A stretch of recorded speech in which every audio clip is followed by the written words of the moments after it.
Oh, that was nice.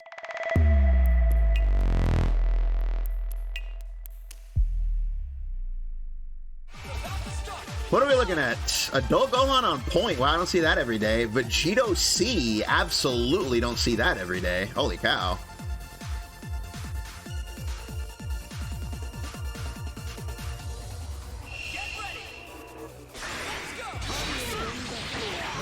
That was nice. That's the thing about fighting games. I wish they just made every character playable and usable.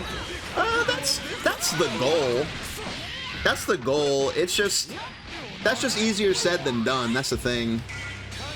The thing is, when you design a character in a fighting game, you don't really know what it's gonna do. You can guess, but whether the character's gonna be really strong or not is just like, you know, you don't know.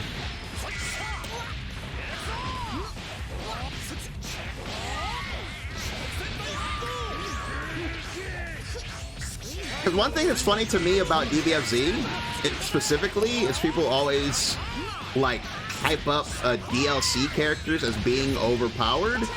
And I often look at the roster and I look at how many quote-unquote DLC characters don't even get played, you know?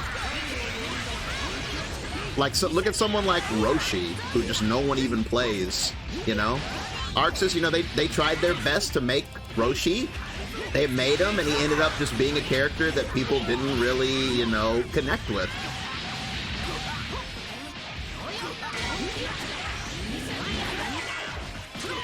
And it's funny, both Gogeta Blue and Vegito, when they initially came out, were both like, whatever. Nobody really cared about them. Believe it or not, there was a point when there were Vegito specialists. Like, there were certain players back in the day who were like, dang, this guy plays Vegito? That's crazy, you know? And they're like, oh man, look at that Vegito setup. It's like, these characters became ridiculous because people complained that they weren't good enough. Gogeta Blue especially. I remember people used to always say, he sucks! Like, buff Gogeta, he sucks! And then ArcSys listened to them, and then he became ridiculous. I think it's funny how blame gets placed on ArcSys, like, retroactively. I've seen a lot of, like, conspiracy posts where people make it sound like ArcSys purposely makes busted characters, you know? And I don't believe that. The only character I feel was purposely busted is Lab Coat, because it's obvious. I feel like they made Lab Coat to be the best because she's the final character, and they probably just thought that's what we would want, is for like one final all-powerful character, but no one wants that. Because Street Fighter 4 did the same thing back in the day. There was a point where they were like, well, this is the end, you know, so we're gonna go out with a bang. We're gonna make these final characters super, super strong to send you out on a bang. And it's just like, no, we don't want that at all. We want a balanced game. GT Goku, I don't think GT Goku was on purpose, though. I just think he just happened to end up that way. Because a lot of the stuff about him was like through optimization. And the proof of that is when he first came out, I don't think a lot of people remember this, but when GT very first came out, a lot of people said he wasn't that good. I remember that. They're like, I don't know about this GT guy. UI, I think UI was just meant to be the ultimate defensive character, but then ArcSys just realized that too much defense is a bad thing, and so they had to, like, do something about him. Yeah, that too. Most characters that come out in this game are bad in the beginning. Janemba. Bro, Janemba was a clown. Janemba was a clown character for most of his life in this game. Actual clown character. Janembro. Zom! Zom was the king of the clowns. Zom was the mascot for Clown College. Videl, yeah. Videl was literally LOL.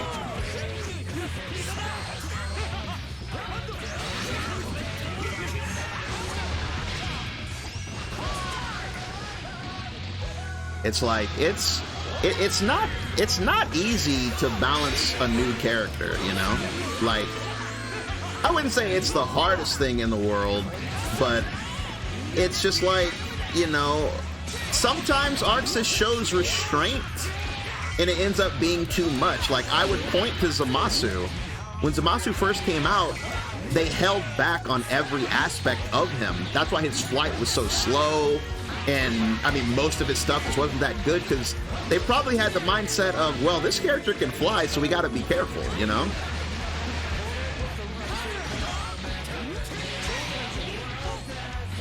Oh, yeah, Jiren. Man, people complained about Jiren all the way up until now. Oh, yeah, Blue Vegeta, he was a trash bag. It's like, yeah. That's just something interesting that I've noticed, that people complain a lot about the DLC characters in this game when most of them, when they release, are just terrible. Not terrible, but they just don't even get any play, even after buffs. Roshi is really good now. No one plays him. And there's probably others we haven't even thought of. Oh yeah, Super Buddy. Super Buddy's another one who like has been through a lot of revisions, and people, I think he's good now, but yeah, he's been through a lot of revisions. A lot.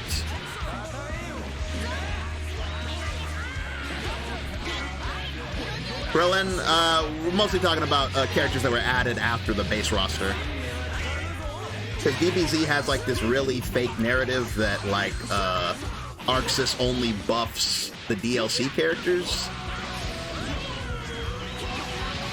when most of the time the base roster is what's super toxic. Like, yeah, like a lot of the base roster bro, why do I keep getting hit? Base roster characters are crazy, dude. I mean, look at Ginyu, look at Krillin, look at Beers. Gotenks has always been a terror. Always has been, always will be. Probably is the best character in the game now. SSJ, Goku used to be the tournament character, like the main tournament character. Bardock too, but I guess you could say Bardock was DLC, I guess. Still season 1, but yeah. Oh yeah, Cell. Oh my god, yeah. Jesus Christ, Cell. How could I forget? Cell was literally him for like the longest time. And he's still really, really good. He's still like ridiculous, honestly. He's just not as popular anymore, but man, is Cell a problem. You're never gonna fight a good Cell and be like, wow, this is easy.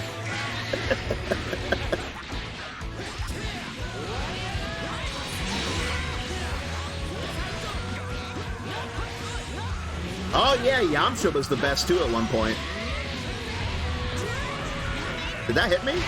Yeah, it did. I don't think Yamcha's that hard to save, honestly. I think if Yamcha's cross-up Wolf was fast again, like it was back in the day, I think that would bring him back.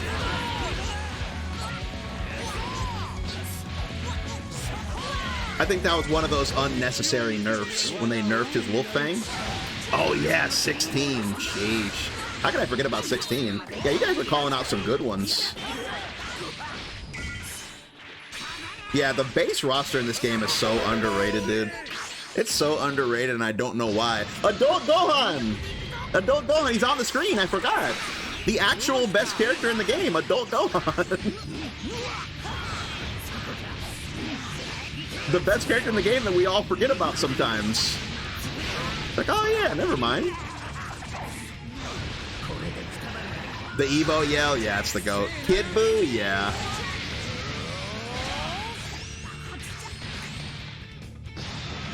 Yeah, Kid Buu, like, Kid Buu literally had to be nerfed every patch. They nerfed Kid Buu like 70 times, dude.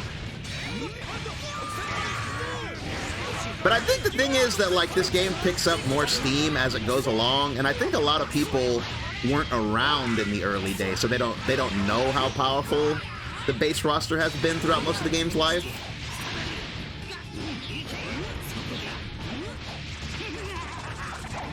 Oh yeah, Blue Goku, that's a great point. I can hardly think of a point where Blue Goku wasn't just ridiculous. Oh, Teen Gohan. But I will say Teen Gohan went through his problems. He did have an era where he was buns. But pretty much ever since he got the kit that he has now, he's just been like an S tier ever since, you know? There's a time when it was Teen Gohan, Gotenks, GT, and Kid Buu who were the best.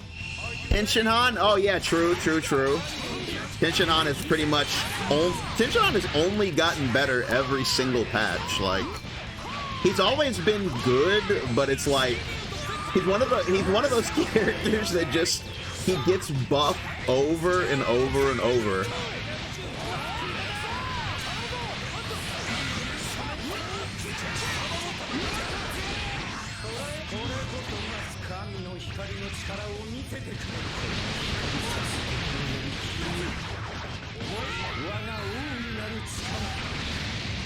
Never S? No, Tenshinhan's S. Tenshinhan's been S for a while. He was definitely S last season, for sure. Definitely S now.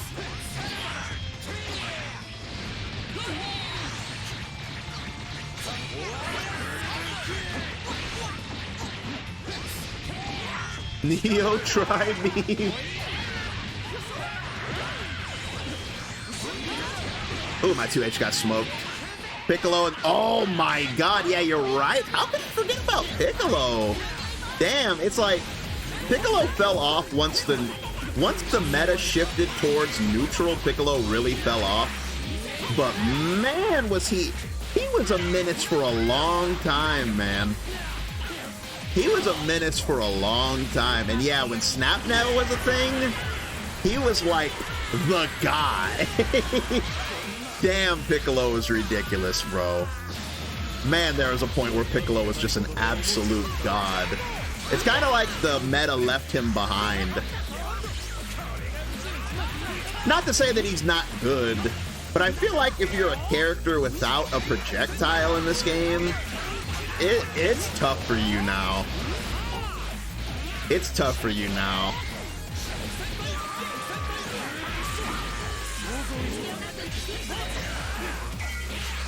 Because this game's all about, you know, screen control. Even Gogeta Blue barely gets by, you know, with his beam, you know? That's the thing to me about Gogeta Blue is that my man is just super jump the character. He's just super jumping and trying to get on your block with buttons, which I'm okay with.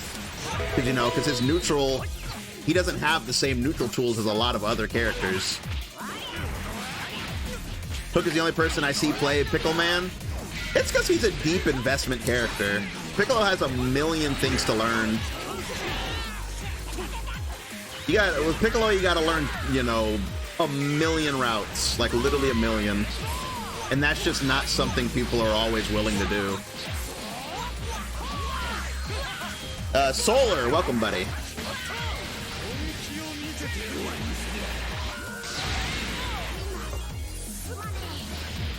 You said, is there ever a point where the bully was bad? Yes. The bully was buns in the fuzzy meta.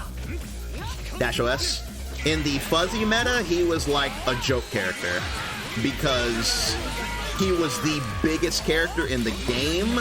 So that meant fuzzies for years. Yeah, you could just shorten it and say his release. He got fuzzied to death, dude. Because he's so gigantic that you couldn't possibly mess up your fuzzy on him. So back then, like, there was like two Broly players. It was Verdane, who was like, you know, people's favorite, and what's his name? The Kill Sage. Those were like, and people would get hype. They're like, let's go, you know, Z Bully gameplay, let's go. Like back then, it was like hype, and it was a big deal that someone was playing the bully, because it was like, it was something you didn't see, and it was like, you know, damn, they're playing the bully, and you know, like, what about the fuzzies, you know, stuff like that. But once Fuzzy got removed, Bully was basically like unshackled, and he just became an absolute menace, and he's pretty much been a menace ever since.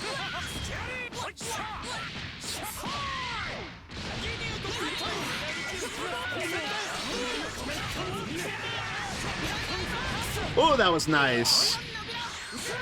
Nice.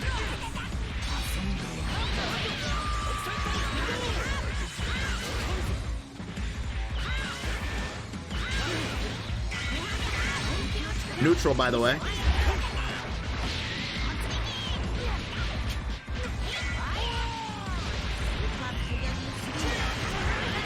I'm dead. Yeah, when you really... Sometimes even I forget, since, you know, I've been around this game for so long. Even sometimes I forget just how much this game has changed. Like, this game has just... It's changed so much, so often.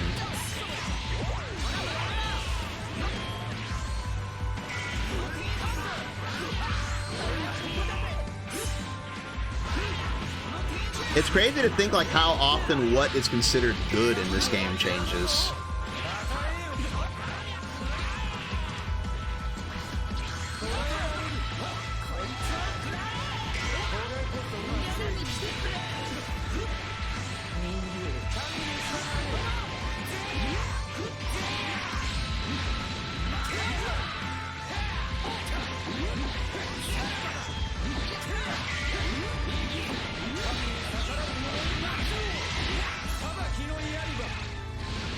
Uh, 18, she's had her ups and downs. 18 was really, really good in the beginning of the game because of Snap. Once Snap got removed, she kind of tumbled a bit. Like, I feel like she's always been good, but it's kind of more in recent years where she became, like, a top player. Like, I feel like she's always been good, but never, like, that crazy until recently. Not counting the Snap era, because, man, let me tell you, if you never fought a Snap meta 18, you don't know what having to block means. You don't know what it means to be forced to block. She was arguably worse than Piccolo in that regard, of snapping you and you were in trouble. I think she was worse. You said lab coat? No way. No way. For all the BS that Lab Coat has, forcing you to block forever is not one of them. Like, Lab Coat is more about you can only block for like a second because she's gonna open you up. Snap Meta 18 was more like, you know, you're just you're put in like the worst possible situation. Because back then when you got Snap, you know, they force out the character obviously, and they start getting their assist back. So your assists are locked, they're getting their assists back, and you're in a 50-50. Like a true, like, there's nothing I can do 50-50. Out of the air. It was powerful, dude. It was powerful. It's debatable who was worse, though, out of her and Piccolo, because Piccolo, you couldn't see anything. When Piccolo did Snap and then Hellzone, it was just a light show. You couldn't even see, like, where you were or anything, so it was pretty bad.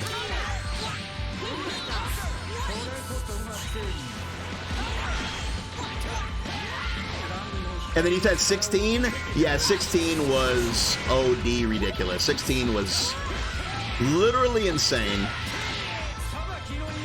16 was insane. 16 had a hard knockdown off of a normal throw. Like his normal command grab would hard knock down. Which is just crazy. Like you would get a full mix-up as if you did a level 3.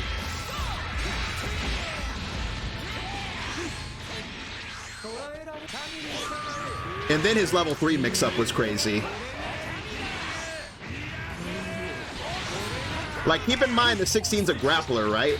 When he did his level 3, it left him standing right on top of you, so he could do either 2L, command grab, dragon rush, or cross up medium. So, long story short, you were hit. That's all to say you were gonna get hit. That's the point of the story.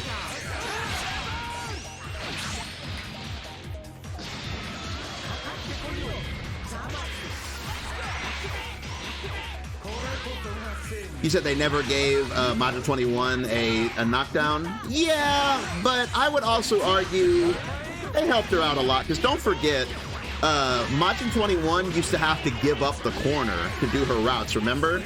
But they gave her that buff to where when she does the steal, you can either throw them to the left or the right so that when you vanish, you get to stay on the same side. That was them giving her a knockdown. She still has to vanish, yes, but now you don't lose the direction you want it to go. So I feel like a long time ago they threw her a bone on that.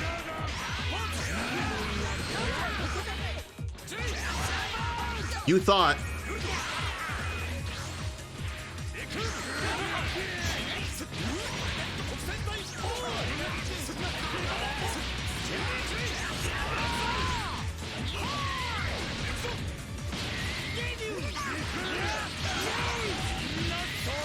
Last mix. Mix. But yeah, man, this game keeps evolving. That's you know, that's what helps, you know, help you stick around the longer, you know. This game is super old, but the fact that it just, you know, we're constantly playing a different game just makes it feel fresh. Who knows what this next patch is gonna do?